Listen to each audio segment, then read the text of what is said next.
ಆತ ಸ್ನೇಹದ ಹೆಸರಲ್ಲಿ ಹೆಣ್ಮಗಳನ್ನ ಪರಿಚಯ ಮಾಡಿಕೊಂಡಿದ್ದ. ಒಮ್ಮೆ ಜ್ಯೂಸ್ ಕೊಡಿಸೋ ನೆಪದಲ್ಲಿ ಪ್ರಜ್ಞೆ ತಪ್ಪಿಸಿದವ ಮಾಡಬಾರದನ್ನ ಮಾಡಿ ವಿಡಿಯೋ ಮಾಡಿಕೊಂಡಿದ್ದ. ಅದನ್ನೇ ಅಸ್ತ್ರ ಮಾಡಿಕೊಂಡು ನರಕ ತೋರಿಸಿದವನಿಗೆ ಈಗ ಪೊಲೀಸರು ಬಲೆ ಬೀಸಿದ್ದಾರೆ. ಜ್ಯೂಸಲ್ಲಿ ಮತ್ತೆ ಬರೋ ಔಷಧಿ ಕೊಟ್ಟಿದ್ದ. ಕುಡ್ದಿದ ತಕ್ಷಣ ನಾನು ಪ್ರಜ್ಞೆ ತಪ್ಪಿ ಬಿದ್ದುಬಿಟ್ಟೆ. ಬಟ್ಟೆ ಏನು ಇಲ್ದಿರೋ ವಿಡಿಯೋ ಮಾಡಿಕೊಂಡು ಅದನ್ನು ಬೆಳಗ್ಗೆ ತೋರಿಸ್ಬಿಟ್ಟು ಅವಾಗಿಂದ ನನಗೆ ಬ್ಲಾಕ್ ಮೇಲ್ ಮಾಡ್ತಾ ಇರೋದು ಸರ್. ಅದಕ್ಕೆ ಬರಲೇಬೇಕು, ಇಲ್ಲಾಂದ್ರೆ ವೈರಲ್ ಮಾಡ್ತಾ ಇದ್ದೀನಿ ವಿಡಿಯೋ ಅನ್ನೋದು. ಹೆಣ್ಣು, ಹೊನ್ನು, ಮಣ್ಣು ಈ ಮೂರು ವಿಷಯದಲ್ಲಿ ಎಷ್ಟು ಜೋಪಾನವಾಗಿದ್ರೂ ಸಾಲಲ್ಲ. ಯಾಕಂದ್ರೆ ಕೈಗೆ ಸಿಗುತ್ತೆ ಅಂದ್ರೆ ಹಾದಿ ಬೀದಿಲಿ ಹೋಗೋರೆಲ್ಲ ಕಣ್ಣು ಹಾಕೋದಕ್ಕೆ ಶುರು ಮಾಡ್ತಾರೆ. ಅದರಲ್ಲೂ ಹೆಣ್ಮಕ್ಕಳ ವಿಷಯದಲ್ಲಂತೂ ಮೈಯೆಲ್ಲ ಕಣ್ಣಾಗಿರಬೇಕು. ಪಾಪಾತ್ಮರು ಅನಿಸಿಕೊಂಡವರು ಗಲ್ಲಿ ಗಲ್ಲಿಯಲ್ಲೂ ಹುಟ್ಕೊಂಡಿದ್ದಾರೆ. ಕಂಡೋರ ಹೆಣ್ಮಕ್ಕಳ ಮೇಲೆ ಮಾಯದ ಬಲೆ ಬೀಸೋರು ಮಾತಲ್ಲೇ ಮೋಡಿ ಮಾಡಿ ಹುರಿದು ಮುಕ್ಕಿಬಿಡ್ತಾರೆ. ಈ ಹೆಣ್ಮಗಳ ಬಾಳಲ್ಲಿ ಆಗಿದ್ದು ಇದೆ. ಚಿಕ್ಕಮ್ಮನ ಸ್ನೇಹಿತ ಅಂತ ಸಲುಗೆ ಬೆಳೆಸಿಕೊಂಡವ ಈಕೆ ಬದುಕನ್ನೇ ಕತ್ತಲ ಕೂಪಕ್ಕೆ ತಳ್ಳಿದ್ದಾನೆ. ಯಾರೂ ಇಲ್ಲದ ಹೊತ್ತಲ್ಲಿ ಜ್ಯೂಸ್ ಕುಡಿಸಿ ಅಮಾಯಕಿಯ ಬದುಕನ್ನ ಹಂತ ಹಂತವಾಗಿ ಹುರಿದು ಮುಕ್ಕಿದ್ದಾನೆ. ಸ್ನೇಹದ ಹೆಸರಲ್ಲಿ ಹಾಕಿದ್ದ ಗಾಳ ಬದುಕೆ ಸರ್ವನಾಶ.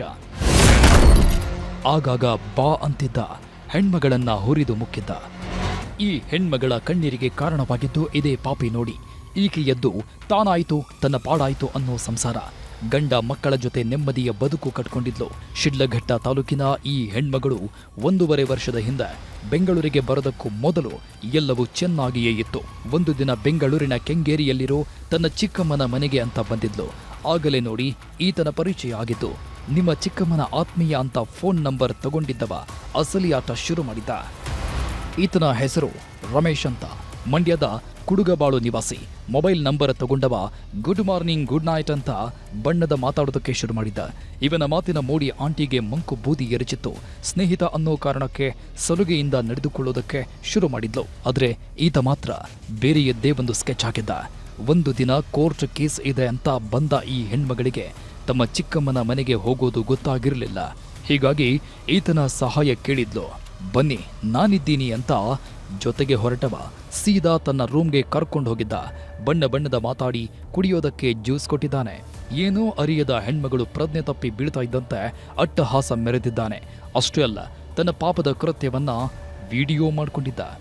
ನಾನು ನಿಮ್ಮ ಚಿಕ್ಕಮ್ಮನ ಫ್ರೆಂಡು, ನಾನು ಚಿಕ್ಕಮ್ಮ ಫ್ರೆಂಡ್ ಆದರೆ ನಿಂಗೂ ಫ್ರೆಂಡ್ ಆಗಬೇಕಲ್ಲ, ಏನು ಇದು ಬೆಂಗಳೂರಲ್ಲಿ ಇದ್ದಿಲ್ಲ, ಕಾಮನ್ನೇ ನಂಬರ್ ಕೊಡು ಅಂತೇಳಿ ಅವನೇ ನಂಬರ್ ಇಸ್ಕೊಂಡು ನನಗೆ ಗುಡ್ ಮಾರ್ನಿಂಗ್ ಗುಡ್ ನೈಟ್ ಆ ಥರ ಮೆಸೇಜ್ ಮಾಡಿಕೊಂಡು ಈ ಥರ ಫ್ರೆಂಡ್ಶಿಪ್ ಆಗಿದ್ದು ಸರ್. ನಾನು ಅವನ ಜೊತೆ ಈ ಥರ ಲೈಂಗಿಕ ಕ್ರಿಯೆಯಲ್ಲಿ ಭಾಗಿಯಾಗಿಲ್ಲ ಅಂದರೆ ಇವಾಗೇ ನಾನು ವೀಡಿಯೋನ ಸೆಂಡ್ ಮಾಡೋಕ್ಕೆ ಹೇಳ್ಬಿಡ್ತೀನಿ ಅಂಥೇಳಿ ಬ್ಲಾಕ್ ಮೇಲ್ ಮಾಡಿ ಪದೇ ಪದೇ ನನ್ನ ಲೈಂಗಿಕ ದೌರ್ಜನ್ಯ ಮಾಡ್ತಾನೆ ಇದ್ದ ಸರ್. ಬೆತ್ತಲೆ ಕೃತ್ಯವನ್ನ ವಿಡಿಯೋ ಮಾಡಿಕೊಂಡಿದ್ದವ ನಿನ್ನ ಗಂಡನಿಗೆ ಹೇಳಿದ್ರೆ ಇದನ್ನ ವೈರಲ್ ಮಾಡ್ತೀನಿ ಅಂತ ಬೆದರಿಕೆ ಹಾಕಿದ್ದಂತೆ. ಇದರಿಂದ ಹೆದರಿದವಳು ಎಲ್ಲಿ ಸಂಸಾರ ಹಾಳಾಗುತ್ತೋ, ಗಂಡನ ಮರ್ಯಾದೆ ಹೋಗುತ್ತೋ ಅಂತ ನಿತ್ಯವೂ ಕಣ್ಣೀರಲ್ಲಿ ಕೈ ತೊಳೆಯೋದಕ್ಕೆ ಶುರು ಮಾಡಿದ್ದಾಳೆ. ತನ್ನೆಲ್ಲ ನೋವನ್ನ ಮನಸ್ಸಲ್ಲೇ ನುಂಗಿಕೊಂಡಿದ್ಲು. ಇದನ್ನೇ ಬಂಡವಾಳ ಮಾಡಿಕೊಂಡವ 1.5 ವರ್ಷದಿಂದ ಹಂತ ಹಂತವಾಗಿ ಹುರಿದು ಮುಕ್ಕಿದ್ದ. ಅಷ್ಟೇ ಅಲ್ಲ, ಹೆಣ್ಮಗಳ ಬಳಿಯಿದ್ದ ಒಡವೆ ಹಾಗೂ ಲಕ್ಷಾಂತರ ರೂಪಾಯಿ ಹಣವನ್ನು ಕಿತ್ಕೊಂಡಿದ್ದಾನೆ. ಇತ್ತೀಚೆಗೆ ಈ ಹೆಣ್ಮಗಳ ಗಂಡ ಒಡವೆ ಹಾಗೂ ಹಣವನ್ನ ಕೇಳಿದ್ದಾರೆ. ಆಗಲೇ ನೋಡಿ ಅಸಲಿ ವಿಷಯ ಬಯಲಾಗಿದ್ದು. ಸತ್ಯ ಮುಚ್ಚಿಡೋದಕ್ಕೆ ಬೇರೆ ದಾರಿಯೇ ಇಲ್ಲದೆ ಗಂಡನ ಮುಂದೆ ತನ್ನ ಕಣ್ಣೀರಿನ ಕಥೆಯನ್ನ ತೆರೆದಿಟ್ಟಿದ್ದಾಳೆ. ದಿಕ್ಕು ಕಾಣದಂತಾದ ಹೆಣ್ಮಗಳು ಈಗ ಪೊಲೀಸ್ ಠಾಣೆ ಮೆಟ್ಟಿಲೇರಿದ್ದಾಳೆ.